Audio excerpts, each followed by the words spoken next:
영지에게 복이 되는 말씀이 될 줄로 믿습니다. 네. 여러분, 오늘은 요한복음 15장의 두 번째 시간인데요. 오늘의 그 이미지는 이것입니다. 요겁니다. 요거. 이게 뭐죠? 하트 안에 내가 앉아있잖아요. 의자를 딱 펴고 앉아있죠? 근데 사실은 이 하트는 예수님의 마음이에요. 예수님의 마음을 표현하는 건데, 제가 이것도 챗 GPT한테 제가 물어봐서 주문을 해서 했습니다. 마음, 하트 안에 사람이 앉아있는 그림을 좀 그려달라 그랬더니 이렇게 여러 가지가 있는데, 그래서 제가 그 하트 꼭대기에 십자가만 하나 더 그려달라 그랬더니 자꾸 오류가 나와요. 하트 오른쪽 꼭대기에 십자가 하나 좀 더해가지고 해달라 그러니까 애가 너무 잘 그리려고 하다 보니까 자꾸 이상하게 이해가 가더라고요. 그래서 어떻든 간에 여러분, 이것은 예수님 마음 안에 내가 앉아있는 것입니다. 이거죠. 이게 예수님 안에 거하라, 나의 안에 거하라 라고 하는 그 말씀을 제가 지금 이렇게 사는 것이 어떤 것인지 여러분들한테 이 말씀을 통해서 함께 묵상하려고 합니다. 요한복음 15장에서 우리가 예수님과 동행하는 삶, 예수님 안에 있는 삶에 대해서 지금 묵상하고 있습니다.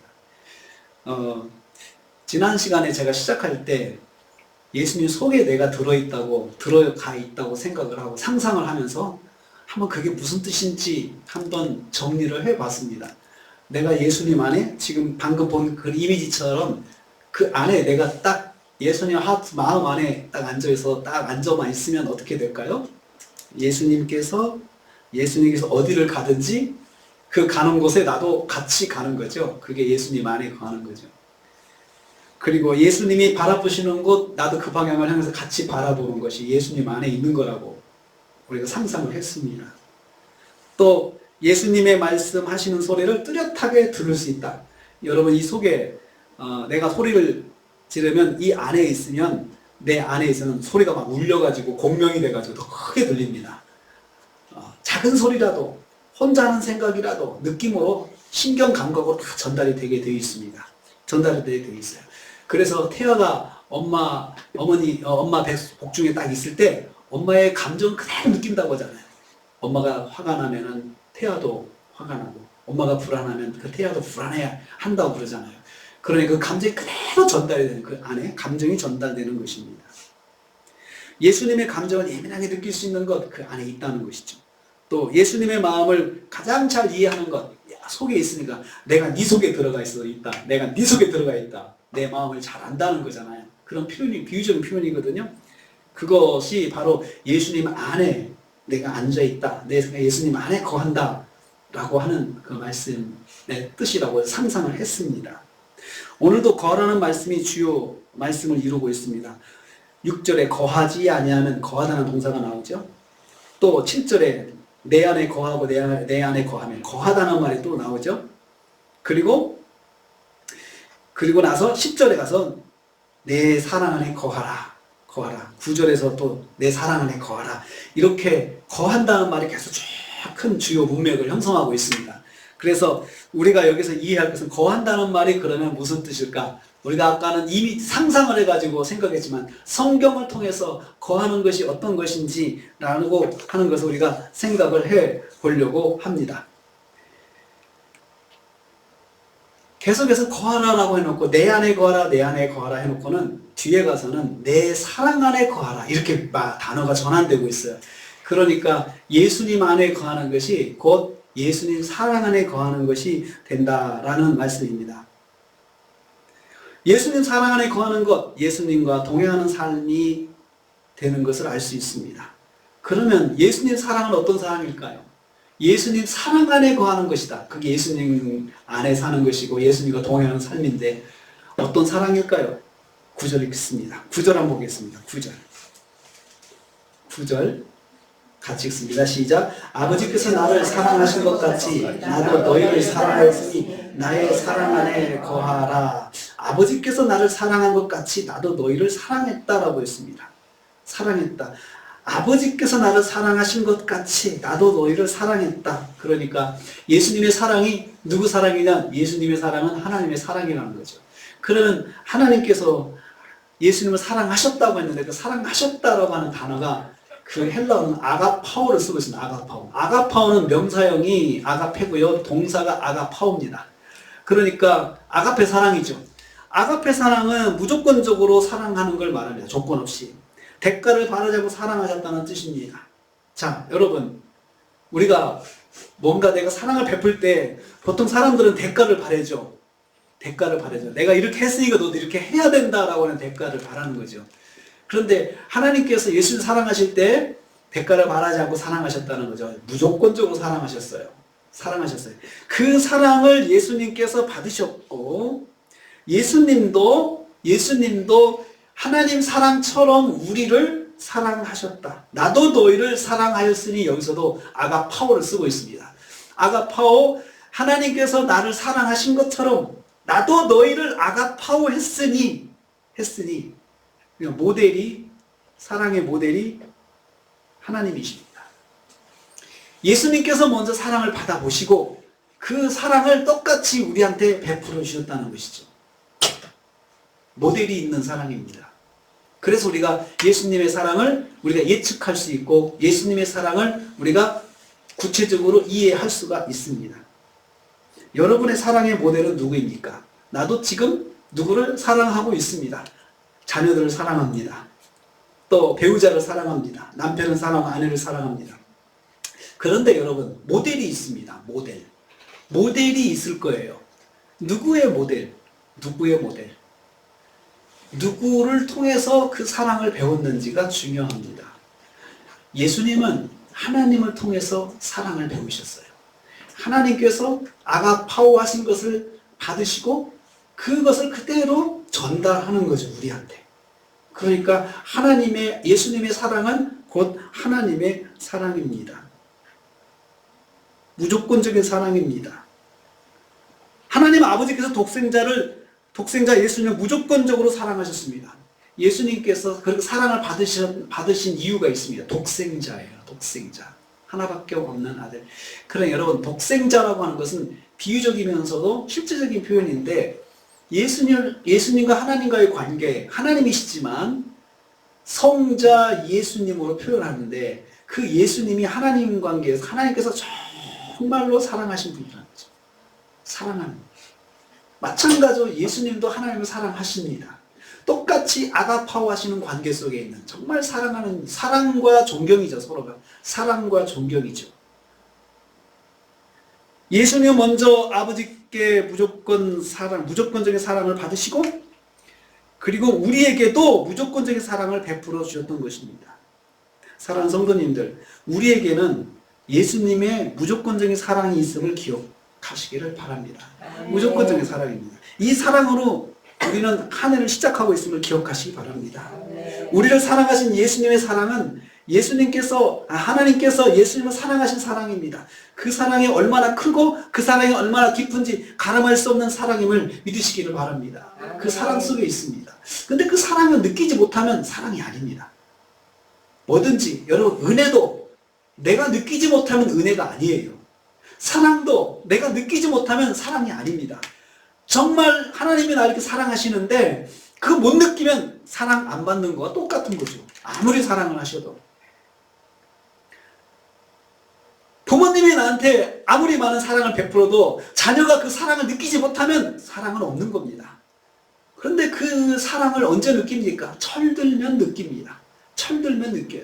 철들지 않을 때까지는 그 사랑이 있으나 마나한 것 같은, 그냥 당연한 것 같고 당연하고 그냥 그런가 보다 하는 정도로 생각하게 되죠.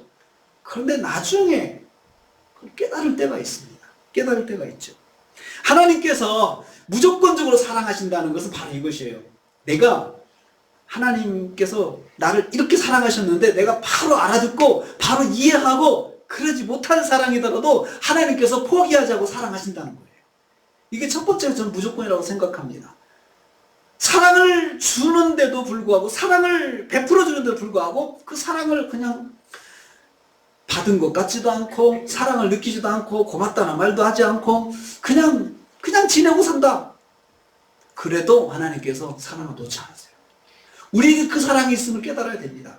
여러분, 하나님께서 나에게 구원의 은혜를 베풀어 주셨어요. 구원의 은혜를 베풀어 사랑을 베풀어 주셨는데 내가 그거 깨닫지 못하고 있어요. 그러면 하나님께서 깨닫지 못한다고 취소하시느냐? 안 하세요.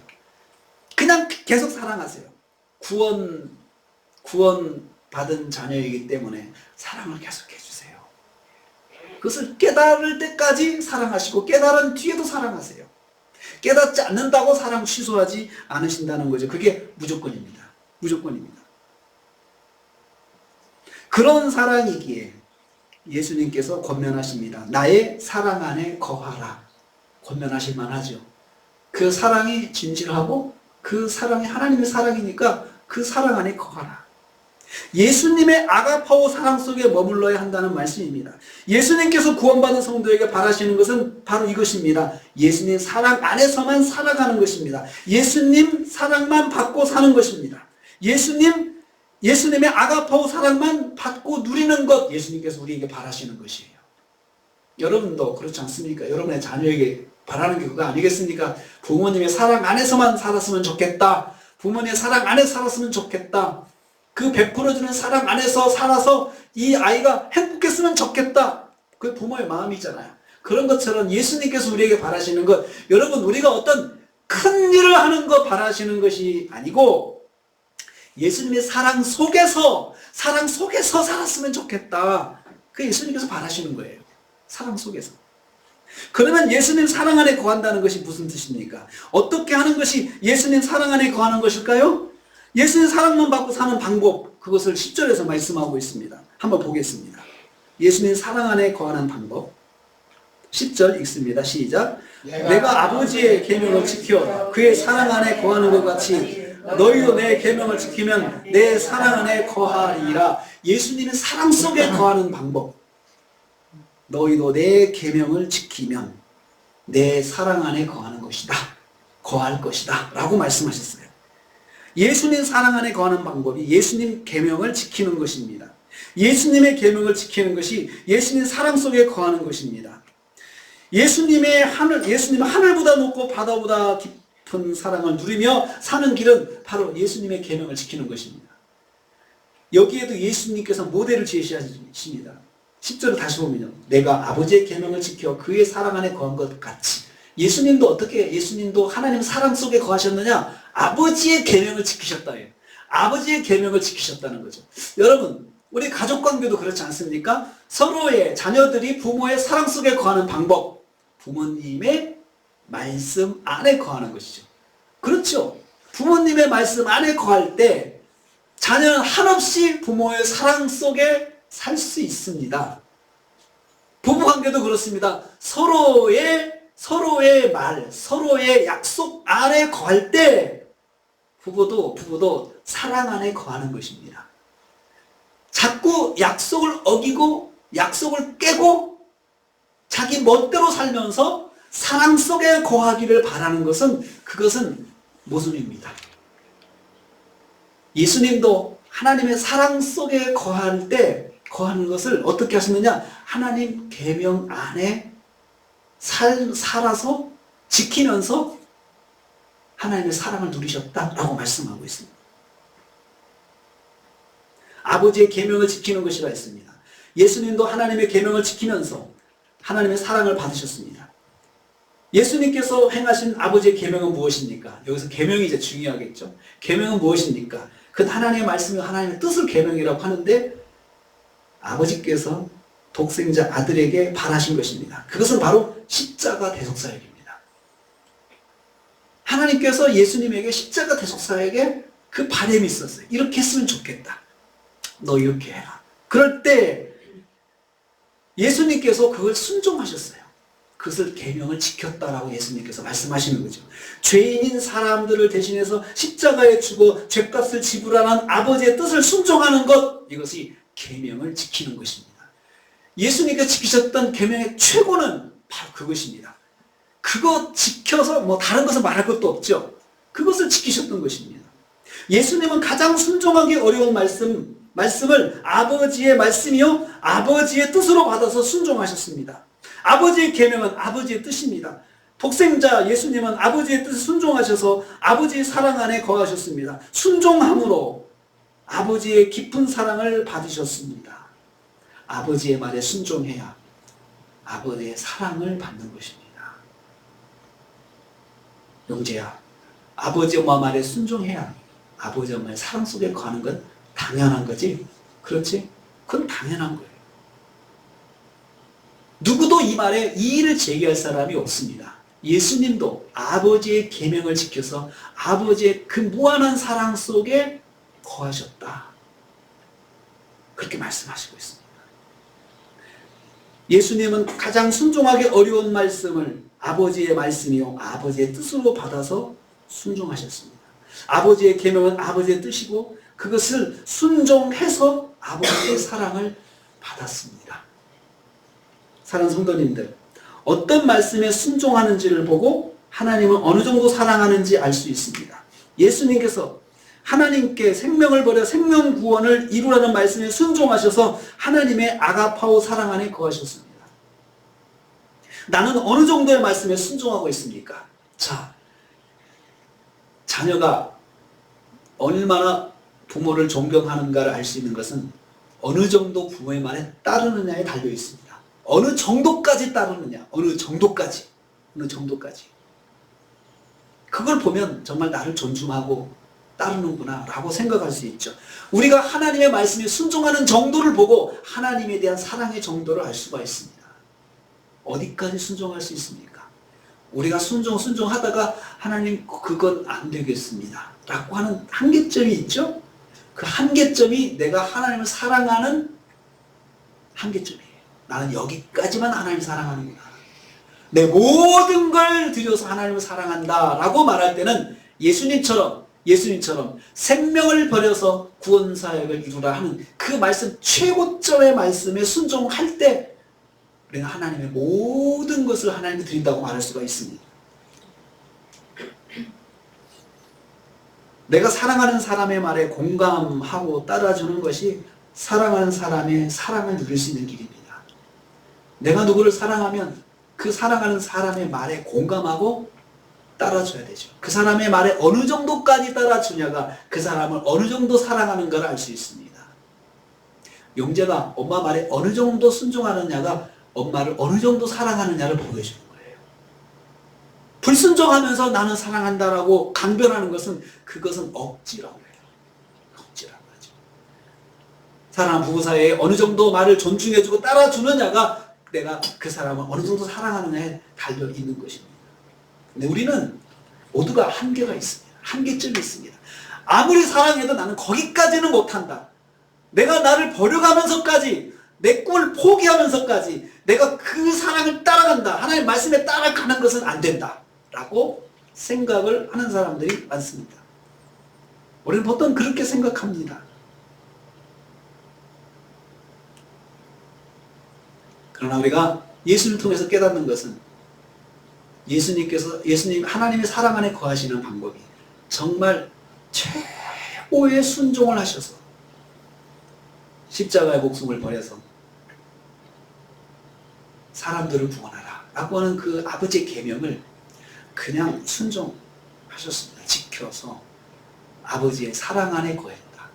그러면 하나님의 사랑이 이제 얼마나 주님께 향하겠습니까? 어느 정도까지? 우리가 예수님을 사랑하면, 우리가 예수님 사랑 안에 거하면 무슨 일이 일어납니까? 자, 이제 너희도 내 안에 거하라 라고 했죠. 내 사랑 안에 거하라. 어떻게 해요? 주님의 말씀을 순종하면서. 주님 말씀 순종하면, 주님께 주신 계명은 말씀이죠. 나에게 주신 계명들, 우리가 말씀을 읽다 보면은 그 나에게 주신 말씀들이 있습니다. 이걸 해봐라, 이걸 해봐라. 그럴 때 우리가 주님처럼 최고점까지 순종을 했다. 알았습니다. 주님, 제가 그렇게 하겠습니다. 라고 할 때, 그것이 내 생명까지도 요구하시는 그런 순종일 때, 그걸 다 순종했다 생각해 봅시다. 그럴 때 무슨 일이 일어나면 두 가지 결과가 나타납니다. 첫째는 7절에 있습니다. 7절에. 첫째 결과, 시작. 너희가 내 안에 거하고 내 말이 너희 안에 거하면 무엇이든지 원하는 대로 구하라. 그리하면 이루리라. 무엇이든지 원하는 대로 구하라. 그리하면 이루리라. 기도응답이죠. 내가 예수님 사랑 안에 거하면 첫 번째 결과가 기도응답입니다. 너희가 구하라 그리하면 이루리라 했습니다. 기도응답의 약속입니다. 기도의 범위가 거기 있죠. 무엇이든지 원하는 대로. 다 똑같은 뜻이죠. 무엇이든지 구하라, 원하는 대로 구하라, 똑같은 거죠. 같은 의미가 단어를 바꿔가지고 반복되고 있는 것은 강조하고 있는 거죠. 더블이죠. 더블. 이걸 저는 합쳐서 무한대라고 생각해요. 기도 제목이 무한대예요. 기도 제목이 무한대예요. 무엇이든지 제목을 가리지 않고 기도할 수 있다는 거죠. 원하는 대로 내가 바라는 내용들을 다 기도할 수 있습니다. 기도할 때 주저할 필요가 없는 거죠. 얼마나 행복한 기도입니까? 여러분 기도할 때 이거 응답될까? 라고 한번 고민하고 기도할 때가 있잖아요. 그런데 그럴 필요 없이 그냥 무한대의 기도 제목이에요. 그냥 다 기도하면 된다는 거예요. 그냥 다 기도하면. 여기에 조건이 있습니다. 무한대의 기도를 할 수 있는 사람이 있어요. 그 말씀이 거기 나옵니다. 어떤 사람입니까? 너희가 내 안에 거하고 내 말이 너희 안에 거하면 조건 있죠. 조건. 너희가 내 안에 거고 예수님 안에 있고 아까 첫 번째 보여준 그림 있잖아요. 그것처럼 예수님 마음속에 내가 들어가 있어가지고 어디든지 예수님과 함께하고 예수님 가는 곳에 다 가고 예수님께서 보시는 거 보고 예수님 느끼는 감정 느끼고 예수님 소리를 다 언제든 듣고 있고 그렇게 하는 사람이라면 그 사람은 무한대 기도 제목에 쿠폰이 있어요. 무한대 기도 제목 쿠폰이요. 무한대 기도 제목 쿠폰. 어느 기도를 다 쓸 수 어느 기도도 하나님께 들어주신다는 거죠. 기도하는 사람이 예수님 속에 있어야 합니다. 예수님과 동행하는 삶을 살고 있어야 한다는 뜻입니다. 예수님과 모든 일을 함께하는 사람입니다. 예수님과 어디든 함께 가는 사람입니다. 항상 예수님 말씀을 명확하게 듣는 사람입니다. 항상 예수님의 감정과 생각을 먼저 느끼고 생각하는 사람입니다. 이런 사람 무한대 기도 쿠폰이 주어진 사람이에요. 그러면 뭐든지 기도해요. 여러분 간증을 듣다 보면 어떻게 저 사람의 기도는 다 되는지 모르겠어요. 그 신기하죠. 그 참 부럽죠. 저 사람의 기도는 다 들어주세요. 무한대 기도예요.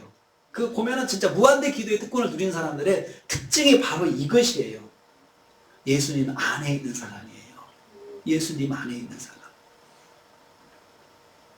그리고 두 번째 조건, 예수님 말씀이 우리 안에 있어야 한다라고 했어요. 너희가 내 안에 있고 내 말이 너희 안에 있으면 무엇이든지 원하는 대로 구하라라고 했잖아요. 있으면 예수님 말씀이 그 사람 속에 있는 거죠. 그게 무엇입니까? 말씀을 생각하고 말씀이 매 순간 그 사람의 결정을 동기부여하고 그리고 뭔가 생각할 때도 말씀에 비춰서 생각하고 이런 사람이죠. 말씀이 너희 안에 있으면 말씀은 생각나는 거죠. 내가 하나님 말씀대로 해야 되겠다라고 생각하는 사람이죠. 이런 사람은 무한대 기도를 할 수 있습니다. 이런 사람이 기도하는 기도는 예수님 마음과 일치하는 기도할 수 있습니다. 볼 거 없어요. 이 사람의 기도가 왜 응답되느냐? 예수님 마음과 일치하는 기도니까 응답되는 거죠. 예수님 거슬리는 기도가 하나도 없어요. 예수님께 하나님께 거슬리는 기도가 하나도 없는 거죠. 어떤 때는 하나님 내가 저 사람 미워 죽겠어요. 저 사람들 어떻게 좀 해주세요. 여러분 그런 기도 나오잖아요. 그게 무한대 기도의 제목 속에 포함될 수 있어요. 그런데 정말 예수님 안에 있는 사람, 예수님 말씀이 그 속에 있는 사람은 무한대 기도 제목의 쿠폰을 사용할 때 정말 그 사람이 분별을 잘 할 수 있죠. 그런 기도 해야 되는지 말아야 되는지, 할 수 있는 건지 안 해야 되는 건지. 어떤 때는 무한대 쿠폰을 가지고 있지만 내가 절제할 때도 있잖아요. 여러분 절제할 때도 있잖아요. 다 쓸 수 있다고 다 쓰면은 여러분 그것 보고 여러분 절제하지 못한다고 하잖아요. 다 쓸 수 있다고 다 쓰면 어떤 때는 다 쓰는 것이 피해가 될 수 있다 이거죠. 자, 내가 기도할 수 있어요. 내 속을 상하게 하는 사람이 있어요. 이 사람이 예수님과 동행하고 막 그런데 내가 너무 화가 나가지고 주님 어떻게 좀 해주세요. 그럴 수도 있다 이거죠. 그럴 수도 있다. 그런데 예수님과 함께하는 사람은 그런 생각을 절제해요. 그 쿠폰을 사용하지 않아요. 할 수도 있다고 그랬어요. 할 수도 있다고 그랬어요. 그런데 그걸 조절할 줄 아는 거죠. 조절할 줄 아는 거죠. 사랑하는 성도님들, 나의 기도가 무한대 기도가 되기를 원하십니까? 그러시면 예수님 안에 들어가서 예수님과 동행하십시오. 그리고 예수님 말씀을 마음 중심에 두어서 항상 말씀이 보이게 하십시오. 보이게 하십시오. 그래서 신명기 말씀에 이스라엘 백성들에게 하나님께서 바라시는 게 있어요. 말씀을 너희 미간에 손목에 옷깃에 붙여가지고 다녀라. 말씀과 동행하라는 거죠. 하나님의 말씀과. 그게 하나님의 백성으로서 복을 받는 길이다라고 말씀하셨는데 바로 그 말씀이 이 말씀이에요. 말씀이 안에 있으면 이렇게 붙이고 다니면 나는 못 보고 다른 사람만 보고 다니니까 이제 내 안에 말씀을 두라는 것이죠. 우리가 예수님 안에 거하면 무슨 일이 일어나는 거 두 번째예요. 8절입니다. 8절 말씀 읽습니다. 시작. 너희가 열매를 많이 맺으면 내 아버지께서 받으실 것이요 너희는 내 제자가 되리라. 자, 내 아버지께서 영광을 받으신다. 아버지께서 영광을 받으신다라고 했습니다. 그러니까 우리가 예수님 안에 거하면 하나님께서 영광을 받으신답니다. 영광을 받으신다. 여기 영광을 받는다라는 독사조라는 표현을 쓰는데요. 단어를 쓰는데 높임을 받는다, 찬양을 받으신다. 하나님께서 찬양을 받으시고 높임을 받으신다는 거죠. 내가 하나님 말씀 안에, 예수님 안에 거하는 것이 그것 자체가 내가 하나님을 높이는 방법이에요. 그게 내가 하나님께 영광 돌리는 방법은 내가 성공하는 것이 하나님께 영광을 돌리는 것이 아니고 내가 뭔가 잘 돼서 유명해지는 것이 내가 하나님께서 나를 이렇게 만들어 주셨어요 라고 말하는 것이 하나님께 영광 돌리는 것이 아니고, 물론 그것도 영광 돌리는 것이죠. 하나님께서 이렇게 나를 만들어 주셨다라고 말씀하는 것 자체로 그게 하나님께 영광을 돌리는 것이죠. 그런데 그것보다 더 본질적인 것은 뭐냐면, 영광 돌리는 방법은 내가 하나님, 예수님 말씀 안에, 예수님 안에 사는 것이 내가 하나님을 높이는 방법이래요. 영재가 하나님을 높이는 방법이 하나님 말씀 안에, 예수님 말씀을 붙잡고 말씀에 순종하면 하나님께서 그렇게 생각하시는 거예요. 영재가 나를 높이고 있구나. 높이고 있구나. 부모님을 존경하는 방법이 거기에 있어요. 부모님께 뭔가를 잘해가지고 뭔가 잘해서 유명하게 되고 뭔가 이루는 것도 부모님의 높이는 방법이죠. 그렇지만 가장 기본적으로 항상 높이는 방법이 있어요. 그 말에 따라서 살아가는 것.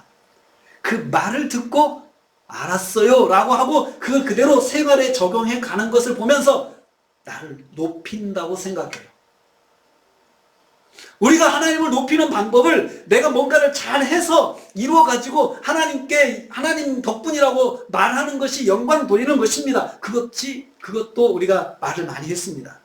그런데 오늘 말씀에 예수님께서 너희가 내 안에 거하면 아버지께서 영광을 받으신다라고 했어요. 하나님은 그렇게 생각하신다.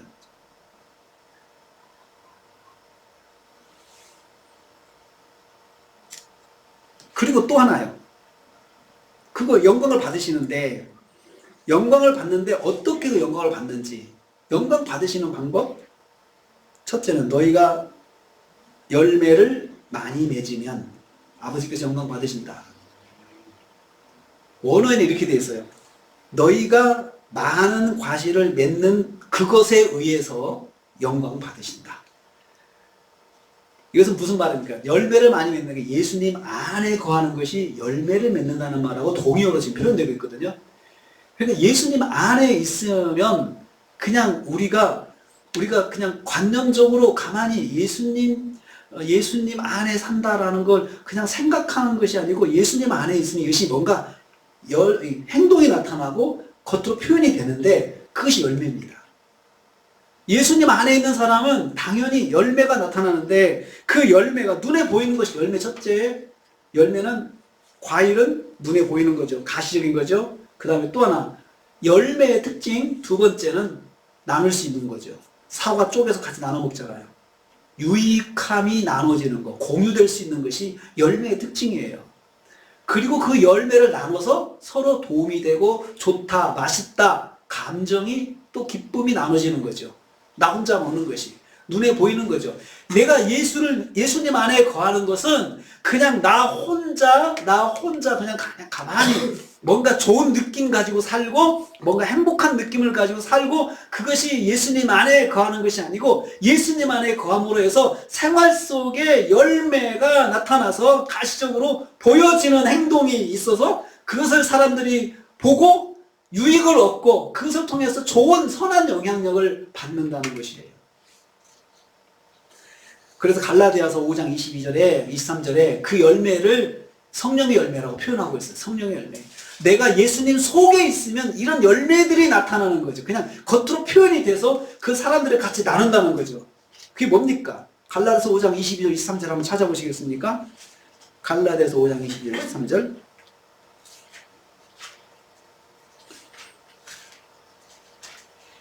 고린도 전후서 갈라디아서.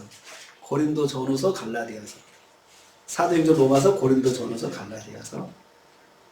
자, 같이 있습니다. 시작. 오직 성령의 열매는 사랑과 희락과 화평과 오래 참음과 자비와 양선과 충성과 온유와 절제니 이 같은 것을 금지할 법이 없느니라. 이게 사랑의 성령의 9가지 열매인데요.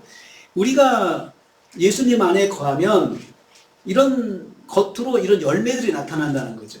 사랑의 열매, 기쁨의 열매, 평화의 열매, 오래 참음의 열매, 자비, 양선, 충성, 온유, 절제로 나타난 삶의 열매가 있습니다. 여기 보면 저는 이 9가지 열매를 다 맺는다고는 이야기 안 해요. 성경이. 많은 과실을 맺어야 된다. 그 중에 많은 과실이다라고 했어요. 그 중에 선택적으로 내가 맺는 열매들이 있습니다. 그리고 신앙생활을 성숙할수록 열매가 더 확장이 되죠. 많은 열매를 맺는다. 모든 열매를 맺는다고 하지 않고 많은 열매를 맺는다라고 했습니다. 이런 열매들이 예수님과 동행하는 성도들에게 많이 나타날 때 하나님께서 영광을 받으십니다. 그걸 보면서 이제 내가 하나님 말씀을 딱 붙잡고 존중하면 하나님께서 제가 나를 높이는구나 라고 느끼시고, 두 번째, 겉으로 나타난 열매를 통해서 사람들이 그걸 보고 하나님께 영광을 돌린다는 거죠. 하나님 높인다는 거예요. 그게 영향력이라고 하는 것입니다. 사랑하는 성도님들, 우리가 사랑의 열매들을 많이 맺을 때 하나님께서 영광을 받으십니다. 우리가 모든 열매를 맺을 수는 없지만 많이 맺을 수는 있습니다. 몇 개 더 맺을 수는 있어요. 부족하지만 열매를 맺고자 노력할 때 그 열매를 통해서 하나님께서 영광을 받으십니다. 그리고 두 번째, 어떻게 영광을 받으시? 첫째는 열매 맺는 거고요. 두 번째 8절 말씀 다시 보면 이렇습니다. 너희는 내 제자가 되리라라고 했습니다. 원래 원어에는 이렇게 돼 있어요. 영광을 받으신다. 첫째, 열매를 많이 맺는 그것을 통해서 영광을 받으신다. 두 번째, 너희가 내 제자가 되는 것, 그것을 통해서 영광을 받으신다. 이렇게 돼 있어요. 원어에는 그렇게 돼 있습니다. 너희가 내 제자가 되는 것으로 영광을 받으신다. 제자가 된다는 게 뭡니까? 예수님께 가르침받고 예수님의 가르침대로 살아가는 사람을 말합니다. 이런 사람을 초대교회에서는 예수님에게 속한 사람, 즉 그리스도인이라고 했습니다. 그러니까 어떤 제자냐? 제자는 어떤 사람이냐? 행동을 통해서 자기를 보이는 게 아니고 예수님을 보이는 사람이에요. 왜요? 예수님께 배웠잖아요. 예수님께 배운 것을 그대로 보여주는 사람. 이것을 통해서 하나님께서 영광을 받으신대요. 우리는 그것을 다른 말로 예수님이 향기를 풍긴다고 이야기를 해요. 내가 말씀이 내 안에 거하고 예수님 안에 있으면 당연히 내가 하는 말도 그렇고 내가 하는 행동이 자꾸 예수님을 보여줘요. 그래서 사람들이 성경을 보는 사람들은, 성경을 아는 사람들, 이 사람들은 야, 저 사람 꼭 예수님 같이 행동한다. 예수님을 닮아가는 것 같다. 그렇게 표현을 하잖아요. 그 예수님을 닮아가면 사람들은 그걸 통해서 하나님을 높인다는 거예요. 아, 하나님이 저렇게 하시는구나. 하나님 사람을 저렇게 만들어 주시는구나. 하나님 저렇게 사람을 인도해 주시는구나. 이렇게 깨닫게 된다는 겁니다. 그러기 위해서는 예수님 말씀을 들어야 합니다. 제자는 예수님 말씀을 들은 사람들이 제자잖아요. 12명의 제자들이 왜 예수님의 제자가 됐어요? 예수님께 부르셨고 예수님 3년 동안 계속 말씀을 가르쳐주고 예수님과 동거하면서 예수님께 배웠어요. 그래서 그들이 예수님 승천하신 다음에 평생을 일생 동안 살면서 여생을 예수님의 말씀을 전하는 삶을 사람이 되었어요. 예수님의 제자는 예수님 말씀 전하는 사람이고, 그리고 또 한 가지 예수님 말씀대로 사는 사람이에요. 사는 사람이죠. 그렇게 살면 하나님께서 영광을 받으신답니다. 그럼에도 불구하고 우리가 예수님과 동행하는 삶을 살지 못할 때가 있습니다. 그렇게 살면 참 되는데 못할 때가 있어요. 그런데 한두 번 못하는 것은, 그건 저는 성경에서 하나님께서 그건 다 가능하다고, 그럴 수 있다고 이해하신다고 봐요. 그런데 처음부터 아예 말씀대로 살지 않는 사람들, 교회를 다니는데 하나님 말씀대로 처음부터 끝까지 말씀과 어긋나게 사는 사람들, 그런 사람이 있고요. 아예 교회와는 상관없기 때문에 예수님 말씀과 상관없는 삶을 사는 사람들, 이런 사람들이 있어요. 저는 성경이 지금 전자를 말한다고 봐요. 예수님 말씀 안에 원래 구원받은 사람이라고 하는데 처음부터 끝까지 말씀과 상관없이 사는 사람, 어떤 사람일까? 6절 말씀에 나와요. 6절 말씀에 같이 읽습니다. 시작. 사람이 내 안에 거하지 아니하면 가지처럼 밖에 버려져 나르나니 사람들이 그것을 모아다가 불에 던져 사르느니라. 자, 이 사람은 원래 포도나무 가지에 붙어있던 사람이에요.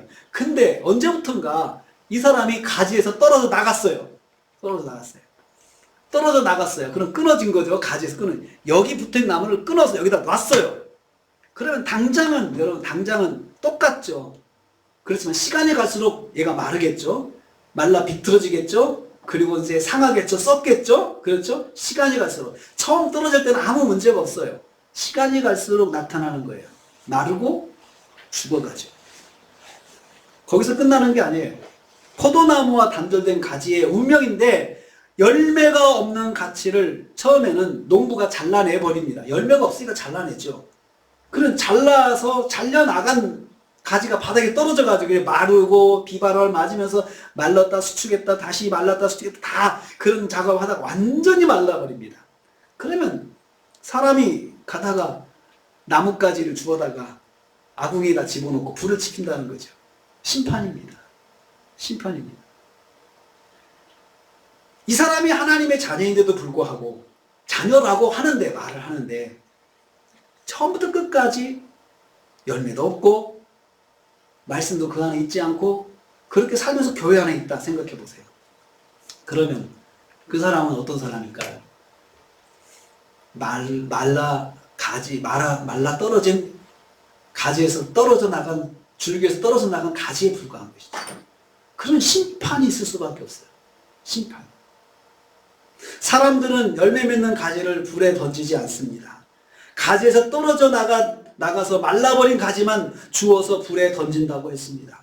원 포도나무 줄기에서 떨어져 나간 가지는 바로 심판을 받지 않습니다. 오랜 시간 마르고 마른 시간을 지난 후에 심판을 받습니다. 예수님 안에 살지 않는 인생의 종말을 말씀하고 있습니다. 성도에게 이런 심판은 아무 위협이 되지 않습니다. 이런 심판에 우리는 아무 두려움 느끼지 않아요. 왜요? 우리 예수님 안에 있으니까. 이런 심판이 우리한테는 위협적이진 않습니다. 예수님 안에 거하는 사람에게는 이 심판에 해당되지 않으니까. 그렇지만 예수님 밖에 있는 사람들한테는 위협이 되는 말씀이죠. 기분 나쁜 말씀이고, 그리고 마음에 부담이 되는 말씀이죠. 심판이 있다고 말씀합니다. 성도는 불에 던져지는 심판을 받지 않습니다. 그러면 우리는 이 말씀을 순종하는 삶에 예수님 속에서 사는 일만 있을 뿐입니다.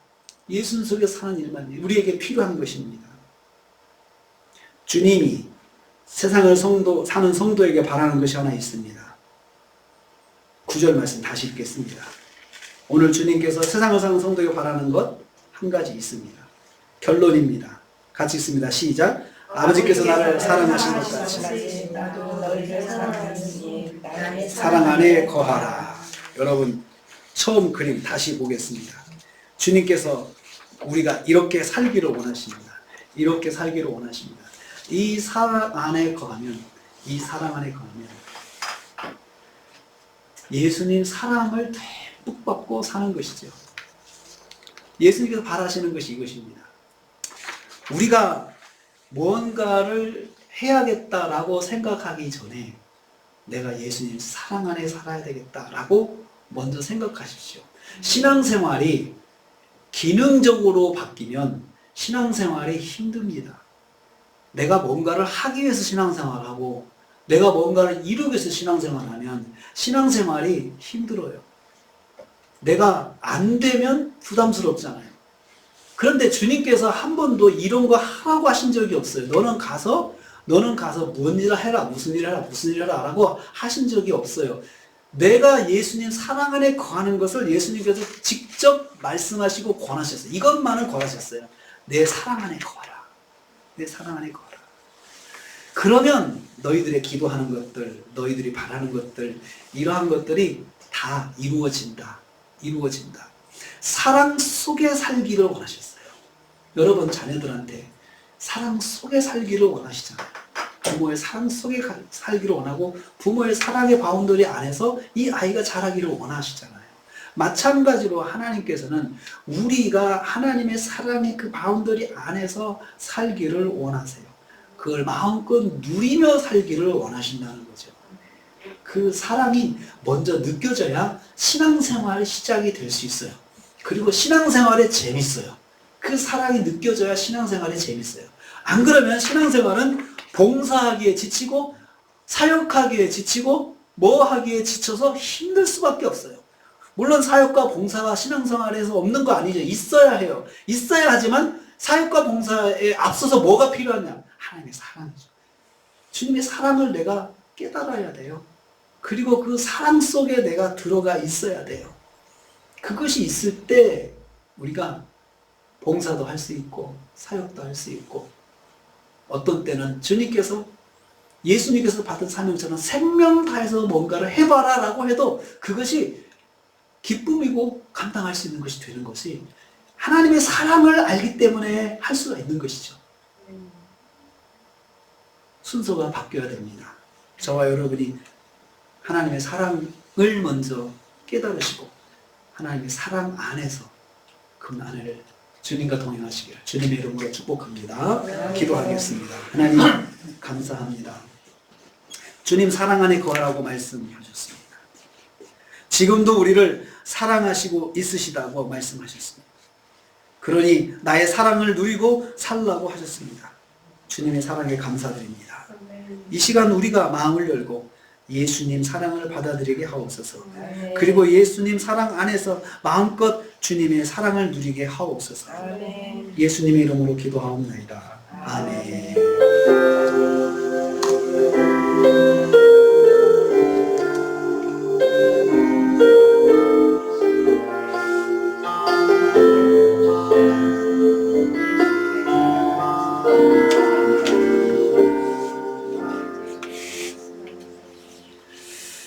파송의 시간입니다. 우리 나라교회 비전선언문 연구에서 다 일어나셔서 파송. 나라교회 비전선언문 나는 하나님의 사람입니다. 말씀을 먹고 삽니다. 하나님을 사랑하고 이웃을 사랑합니다. 예수님을 닮아갑니다. 그리하여 교회에서는 그리스도의 신자로 가정과 직장에서 선교사로 나아가 하나님의 교회와 사회를 변화시키는 일을 되겠습니다. 우리는 하나님의 사람들입니다. 파송 찬양하겠습니다.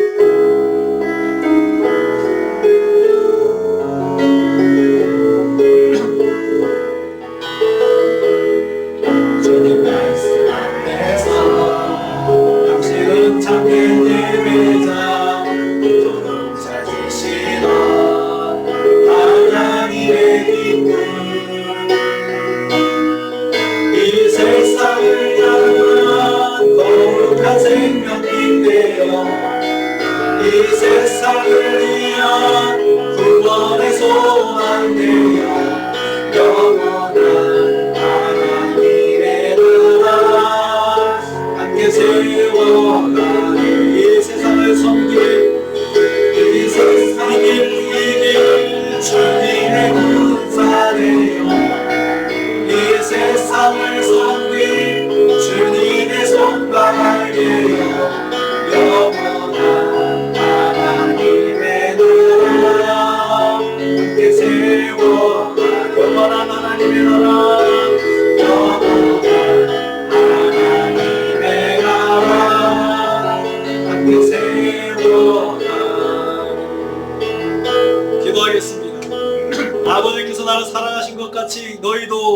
나도 너희를 사랑하였으니 나의 사랑 안에 거하라.